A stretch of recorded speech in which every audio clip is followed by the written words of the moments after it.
moving into our next session, Future of Transportation, Leading the Wave of Sustainable Mobility Revolution. I invite the chairperson, Akhilesh Tuteja, partner KPMG India, on stage, please. And I'll hand over the stage to you. And if you give us a few minutes, we'll set up the chair as well.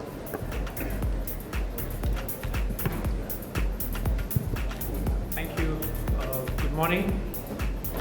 I assume you can hear me at the back. If you can, just wave your hand. Yes, thank you. One, it establishes two things. One, you can hear me, and two, you're awake. So I have the extreme pleasure of hosting this next session, which is absolutely amazing. It is where the future belongs.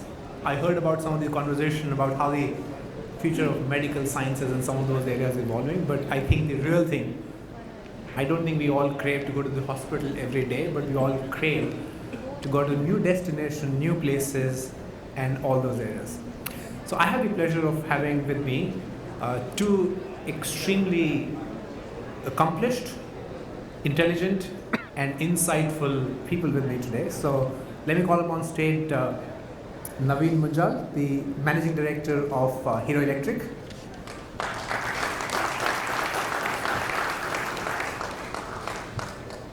And Wakabayashi-san, who is the executive member of the board for Denso Corporation, Japan. Can I get a handheld mic, because I think I feel locked in here? And also if I can get a clicker to some of these. Please have seats, thank you so much.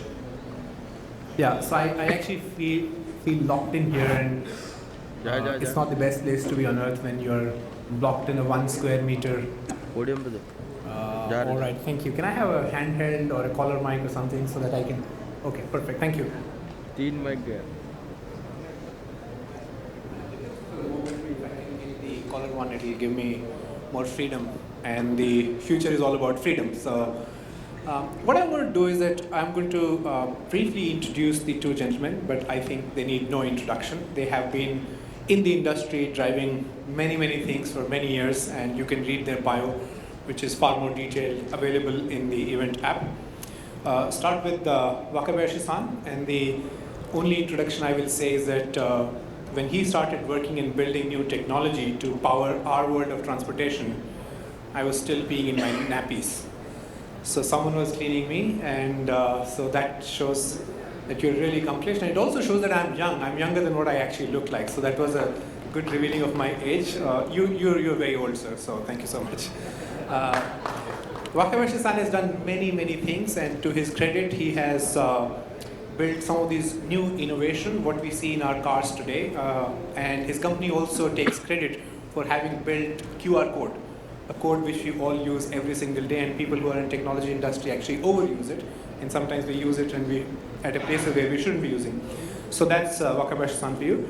Naveen is another celebrity in the Indian automobile, electric automobile particular space. He's the pioneer of bringing electric vehicles to India, especially the two-wheeler one, and he also is the chair or president, sorry I'm wrong, of the Society of Manufacturers of EVs, which is the industry body driving the future of how we see electric vehicle going forward.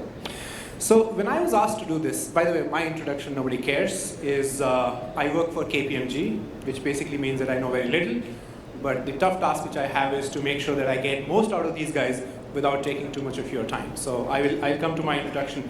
I also want to tell you that this session is in two segments. So this is segment 1, and there's going to be segment 2. This is going to be interesting, and the next one will be even more interesting. So if you have other people who you need to ping WhatsApp or something, get them in the room, because they will miss something really big if they are not there in this and the next segment. And in the next segment, I will do a better introduction of me, because in that one, I'm not the one who was peeing in the pants when you were working. In that, they are the ones who were peeing in the pants when I was working. So we'll come to that at that point in time.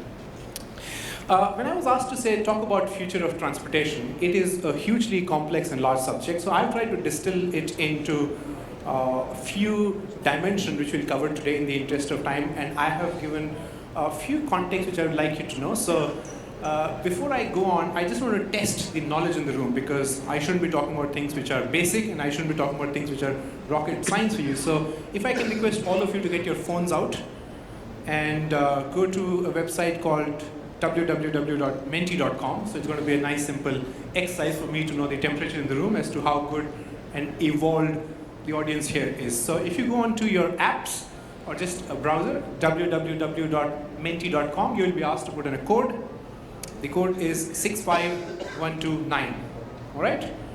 Can I request you to tell me your knowledge? This is like the Who Wants to Be a Millionaire, fastest finger first, right? So what is the order in which these transportation came into our world? And I've got 4 options: car, train, aircraft, and train, so ship, sorry.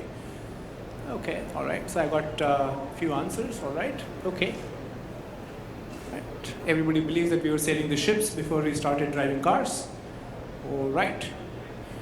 Okay, good. I think this is a good audience, but there are some people who also believe that aircraft came before the ship, which is a good, yeah, we could do that invention for sure. But I think the good news is that I know the general audience. This is a good answer, because that's how the world evolved. So here is the correct answer, which you got: the ship, the train, the car, and the aircraft. So I think you're all doing well so far. What do you think is the fastest mode of transport today? Which is rocket, aircraft, hyperloop, or bullet train? Okay, I've got 5 people. Hyperloop, wow. Rocket, bullet train. Okay, we've got some confusion here, right? If I was sitting on the hot seat, I would have certainly lost. You're not being a good audience for me. Okay, all right. So rocket, hyperloop, bullet train, aircraft. So yeah, people think that they should be having bullet trains here than the aircrafts in India. I agree with you, because okay, I think generally right, not the perfect answer. So I'll give you the perfect answer. The perfect answer is the broomstick. Because as per J.K. Rowling, the broomstick has the speed of about 4x of the current day rocket. So I think some little bit homework for you guys. Okay, I'm going to give you some context of where we stand today. So what you see, this line, which is the center line, which is where our present is, and what you see on the left is the past and the future. So if you look at our speed axis, on the speed axis, we started with the horse. Okay, and the horse could get you anywhere between 12 to 50 kilometers per hour. Then we moved to cars. So thank you so much, Denso, for making cars. And we can go anywhere from 50 to 500. By the way, it should have actually said 15, because that's how you can drive a car on Mumbai roads. So sorry about that, it's not 50 and 500. What we are heading in the future is possibly a hyperloop, which is a vacuum maglev kind of transmission. And I want to give a whole lot of credit to Elon Musk for building SpaceX design of intercity rocket, where we'll be able to travel from Delhi to San Francisco maybe in 45 minutes. Long live Elon Musk, and hopefully that will be something we should see. So that's the speed curve. But if you look at the efficiency curve, and don't ask me the formula, there's a little bit of manipulation here. So the horse gave you an efficiency about 10 to 12%. So the amount of time it took to ride, and the amount of all the thing which it ate, the efficiency ratio was about like 10%. So it ate 10 times of what it actually delivered. So very poor performance of horse. Gasoline cars are somewhere between 17 to 21%. Don't ask me the formula. Some people who are making gasoline cars will kill me for that. So these are not KPMG or NASSCOM data. This is my data. And then you got the, sorry, I've actually mixed up here. So the next one is the electric vehicle, and then hopefully we'll also have the fuel cell car. So that will be another dimension to get to.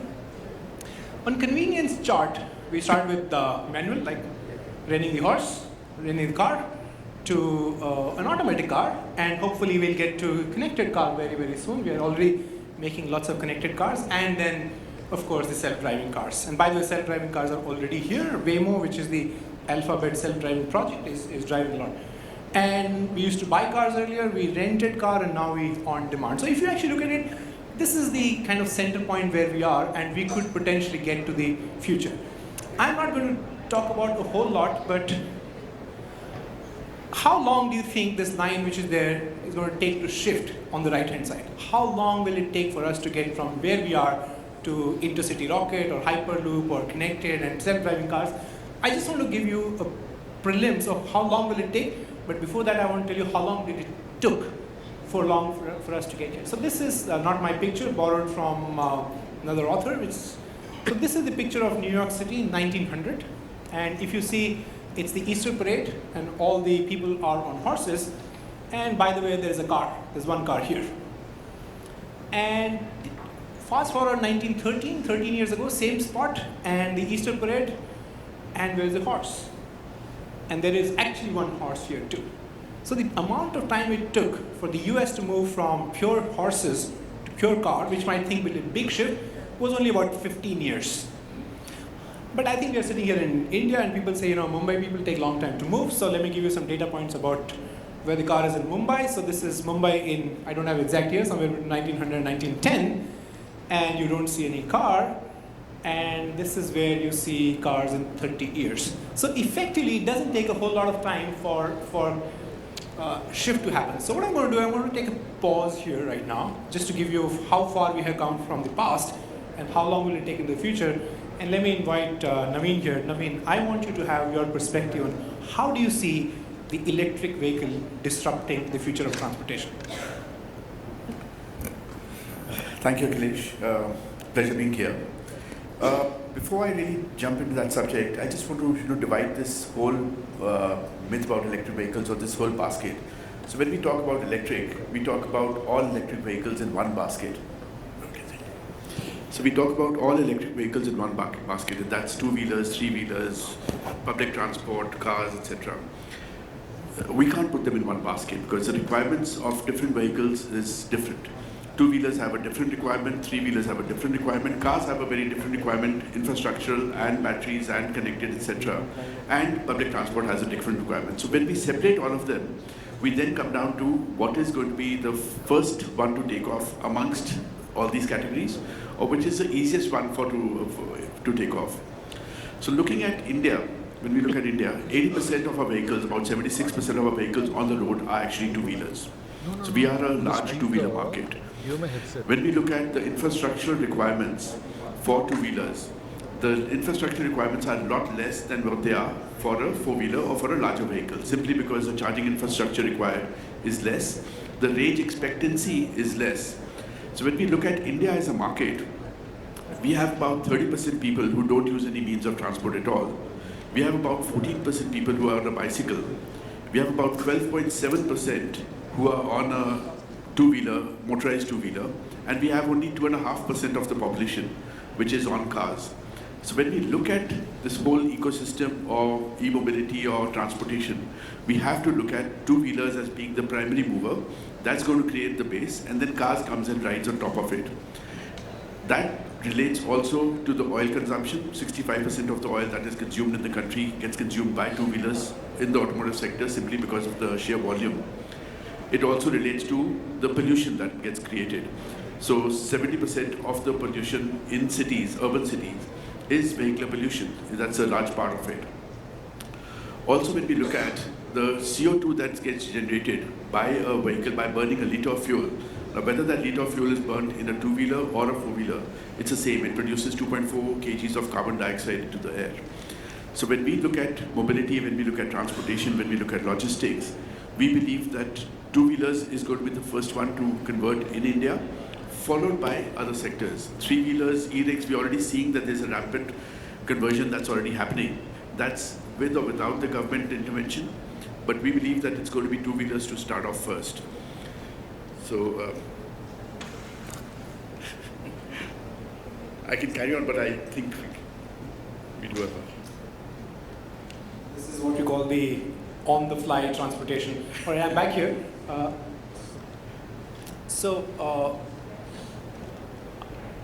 Coming back to Wakabayashi-san, we have heard a lot about electric vehicle, the disruption, and many other areas which are happening in India now.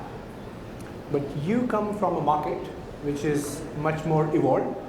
We have all seen Japanese innovation coming ahead of time from India's standpoint. How do you see the future of India with respect to transportation based on what you've seen the growth in other parts of the world? Before saying about what you said, let me introduce myself and my companies. Thank you very much. And I'm very pleased to be here. And I have been working for Denso for more than 40 years. And Denso is automotive parts manufacturers. And Denso is not as famous as Robert Bosch. But Denso is the second largest automotive suppliers in the world. And by the way, everybody knows the QR code. Do you know who invented the QR code? Actually, Denso did. But we made a very big mistake. We sold a QR code reader, but we didn't charge a QR code. It was a very big mistake. We should have charged QR code. Then we became a big company. But anyway, we have been manufacturing in India for 35 years, and regarding thermal area and powertrain and electrical and so on. And recently, automotive related companies are investigating not only vehicle itself, but also mobility or smart city. Therefore, we need to do a lot of things to cover such kind of technological areas. Therefore, I would like to have a big corporation in India. Then I would like to explain what Denso is thinking today. And I'm sorry, I forgot your question. My question is, how do you see the future of electric transportation in India based on what you see at other places? Okay. Regarding electrification, from my point of view, there are so many different kinds of electrification in Japan. Usually, electrification means just a battery EV, BEV, but in Japan, not only BEV, but also a hybrid and plug-in hybrid, and also fuel cell. And in Japan, we have a lot of selection from that point of view. And people select each suitable electrification depending on usage. And in the case of Japan, probably hybrid and plug-in hybrid is most popular instead of battery EV because of travel distance. And just battery EV cannot drive so long distance. But in the case of India, I think because of government policy, battery EV will be dominant because of incentive or something. But I think probably hybrid or plug-in hybrid will be suitable from the point of environment. If you use battery EV, we need to think about where electricity is come from. Probably you need to generate electricity using a coal plant. In that case, although you use battery EV, still air pollution or such kind of things can happen. That is what I am thinking. Thank you so much. That's a brilliant way to put where we could see the world from the eyes of an expert of who's seen the world.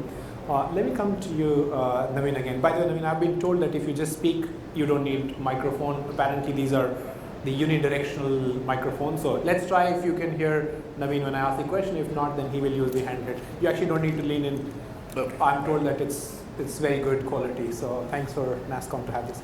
The question I have for you is that we have seen the electric vehicle come, but not at the same pace as we would like. What, in your view, could be done to make them a lot more easy, a lot more affordable, and a lot more available to all of us? So again, I'm going to focus, you can hear me right? Okay, perfect. So I'm going to focus more on the two-wheelers than the other parts of the city because again, like I said, the requirements, infrastructural requirements for different vehicles, for different categories is different. So let's look at two-wheelers and why there is a case in point for the mass adoption of two-wheelers going forward. The issues that exist in the market right now, there are a number of issues which are there. First and foremost has been financing, which is now getting taken care of. So there are a number of financiers who are now stepping up and actually financing these vehicles. When we look at IC, about 60% or 65% of the vehicles are financed. But when we look at electric, only about 3% of the vehicles are financed so far. That's going to change, we expect that to change in the very near future. The second is the range anxiety issue that people have, that what if I stop somewhere, what happens? Now the advantage with the electric vehicle as against when we look at from an ICE vehicle standpoint is that you can plug in this electric vehicle anywhere at all. So any plug point, wherever you charge your mobile phone, the way that we've adapted to using charging mobile phones and there's infrastructure everywhere we go, there is battery banks or there is a pole where we can plug in a mobile phone. It's the same way for electric. It's more of an anxiety issue. What we've done with our vehicles is across our product range, all our batteries are portable. So not necessarily swappable, but more portable. So you can actually, if you're living in a block, if you're living in an apartment, which is the case generally in Mumbai, in a city like Mumbai, where do you really charge your vehicles? Because the old buildings don't really have charging infrastructure at the stilt level. So all our batteries are portable. They're 7.5 kilos. You take it out of your vehicle, take it up to your apartment, charge it, plug it back in. And if you're a heavy user, and that's going to give you a range of anything from 60 to 80 kilometers. If you're a heavy user, the same vehicle can take in 2 batteries, and that's going to give you a range of about 120 to 140 kilometers. Now these are issues which are more to do with, like I said, range anxiety, because if you look at India, 70% of the vehicles in India travel 5 kilometers or less.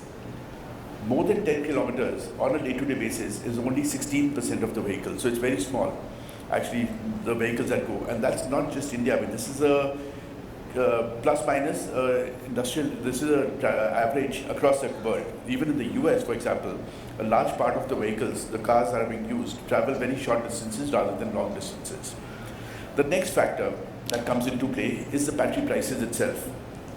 So battery prices, lithium, in the last 10 years, we've seen a drop of 85% in the battery prices. What used to be $1,000 plus, $1,100 way back when we introduced lithium-ion batteries way back in 2010, versus now we're looking at is about $220, $230 a kilowatt hour, plus minus, again 10-15% depending on the chemistries.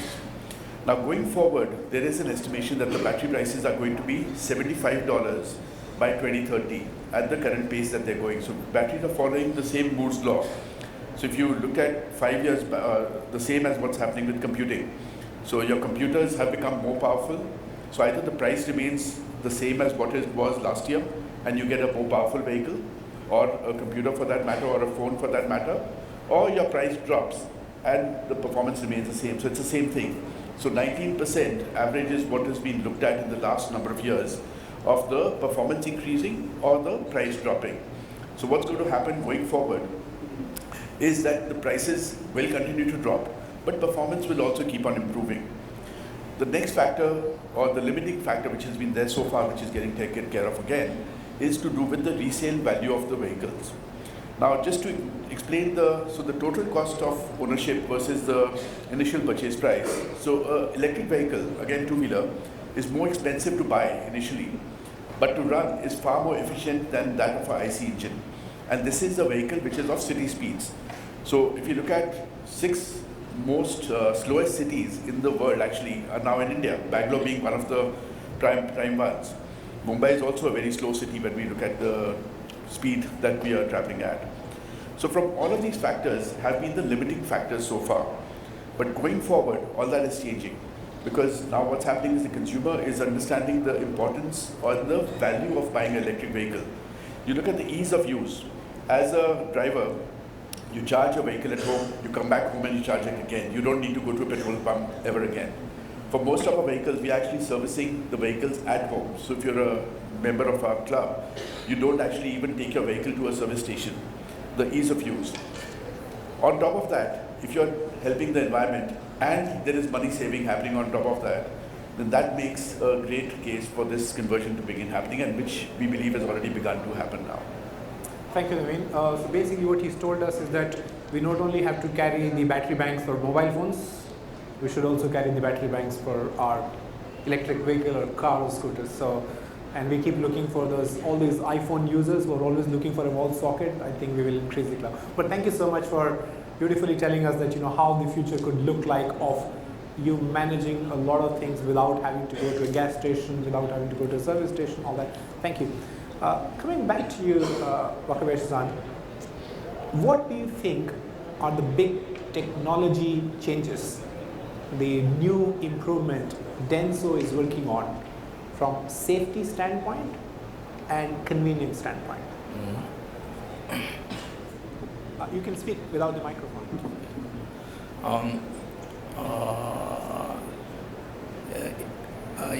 In the case of transportation, transportation should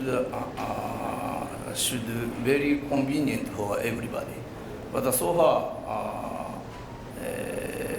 there are so many negative elements about transportation. Then we need to improve such kind of negative elements, and from the point of safety and convenience. And especially in the case of safety area, there are so many sensor technologies to realize automated driving. But so far, automated driving is not so dominant at this moment because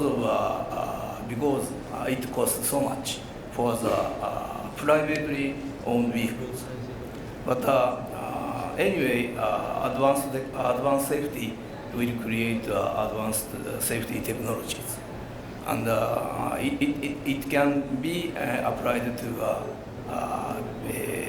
at first probably commercial vehicle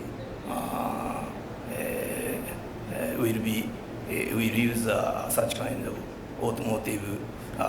automated driving, because although it costs much, in the case of commercial vehicle, human cost is very high. Then if you can eliminate human cost, then such kind of high cost technology can be used for the commercial vehicle. Then if we can utilize automated driving technology or advanced safety technology to a commercial vehicle, then that technology is cost can be reduced. Then automated privately owned vehicle can utilize such kind of high cost technology because such kind of technology's cost is reduced. I think such kind of things will happen in this area. Thank you so much. I think we are going to see some of these augmented, autonomous, and many other technologies to come.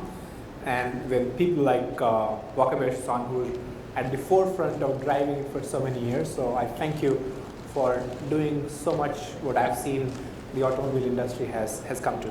I'm actually short on time, and I also have another wonderful set of panelists to bring in to talk about what the next future is. But let me just quickly jump up and talk about a little bit of where we could see the future. So of course, we don't have time to talk about autonomous vehicles, but I just want to give you a glimpse of there are manufacturers who are working on hover cars, which don't need to be on the road, so Mumbai potholes can be taken care of.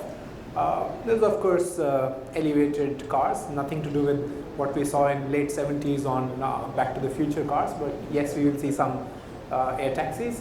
Also some pop-up cars which can drive on the road or fly when needed. So, and we can see the new high-speed trains. So this already is in production. Then we are talking about the Hyperloop, which takes the view to the next level. So all of these are newer technologies coming in.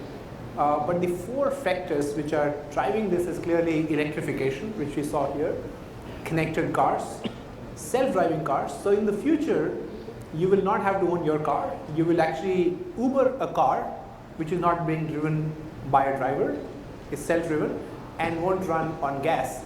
It will hopefully run on electricity. So there's going to be a huge shift in the way you move, and certainly I love people in Mumbai. You will have a lot more convenience than coming to this hotel I had today. So there's going to be these 4 shifts. But what I want to do is that this is my last segment, and Naveen, that's for you. You're the one who's electrifying the whole world, and I want to actually put some difficult questions to you. And I know you've been talking about the great things the industry is doing. There's a beautiful stuff which you talk about the story being too rosy for me to believe. So I want to kind of challenge you with some of that. So yes, we all know that charging is cheaper, running is cheaper, and you talked about some statistics of how the battery life is coming down 85%. I've been hearing this for a long time. When do you think the EV becomes really same price point as a normal ICE car or a scooter? Okay, so a couple of factors in this. When we look at, even now, when we look at the same performance level, EVs are far more expensive than a ICE engine comparable product. And when we look at a similar price point, the performance is lower. That said, there is a statistic which was, I think, quoted by Bloomberg, which said that by 2023 we're going to see that curve cross each other. But that said, there is another factor also. So when we look at India, for example, and when we look at our city speeds, the vehicles have slowed down substantially. There is a very large population of people who are very happy to have a vehicle which moves at city speeds and doesn't necessarily go at 100 kilometers, 150 kilometers an hour, because you never get to those speeds in a general A to B city driving. Leisure is a different product, but when we look at the efficiency that electric delivers for city, at that point, I think we are on the verge of the cusp happening. So we've already begun to see. So I think we've already seen that. We're seeing that change already happening. So by 2023 or so, mass adoption should have picked up substantially. And once we get the ball rolling, once we actually start seeing more electric vehicles on the road, the disruption is going to be far faster than what anybody is expecting. So when, for example, the government was talking about a figure of 2030 as being 100% electrification, we did our own calculations and said that, okay, let's not even look at that, because what the government's saying may not necessarily be the case. But even if it's 30%, and again, I'm referring more to two-wheelers than anything else, even if it's 30%, does it make sense for us to remain in business? And for us, it made absolute sense to remain in business, because our market itself would be about 15 odd million units by 2030. So I'm not going to retire in next 3 years. I live very close to where you do. So on behalf of all the audience, I'll call you in 2023 and see how you're doing on that one.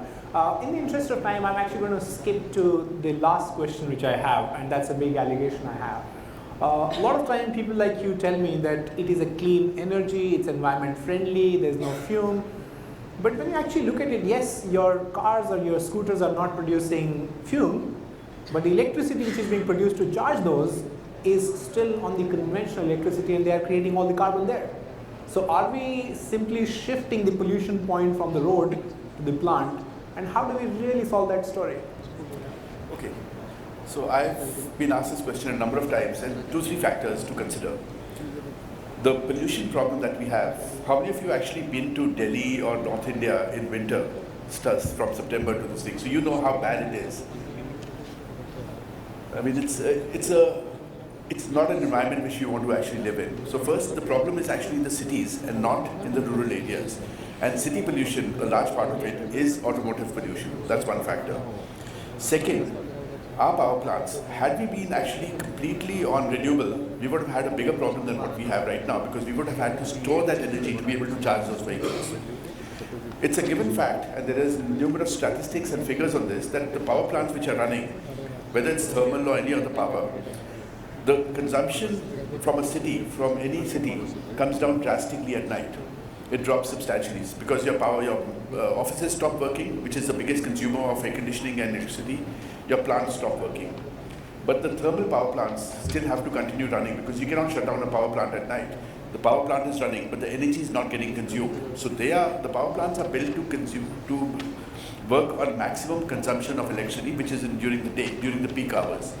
But at night, when the consumption is not there, the power is still getting generated.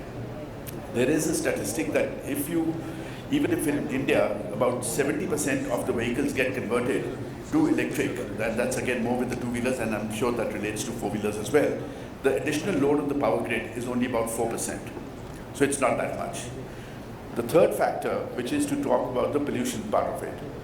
Now, on a vehicle, especially the small form factors, it's very difficult in an IC engine, whether you go to BS6 or you go beyond, to completely eliminate any kind of pollution at all. PM 2.5 and PM 10.10 are going to continue, and carbon dioxide is going to continue to be emitted from these vehicles. There's no way you can control it, not in today's technologies. But at the same time, if you concentrate all of that in a power plant, you have enough scrubbing at the power plant in order to scrub that air that comes out. They're already doing that. So you're not putting additional load, and it's easier to scrub the air at a power plant in a rural area than it is in a city environment on a smaller vehicle form factor. So basically you're saying that we are safe. We are safe. We're going to be safer. Absolutely safe. And I kind of like it that it's not possible for us to clean the whole of Delhi or Gurgaon, but maybe we can clean some part of the power plant. So that is a credible answer, and I'll give it to you. Before I kind of close, Wakabayashi-san, any closing remarks from your side? What is your message to us?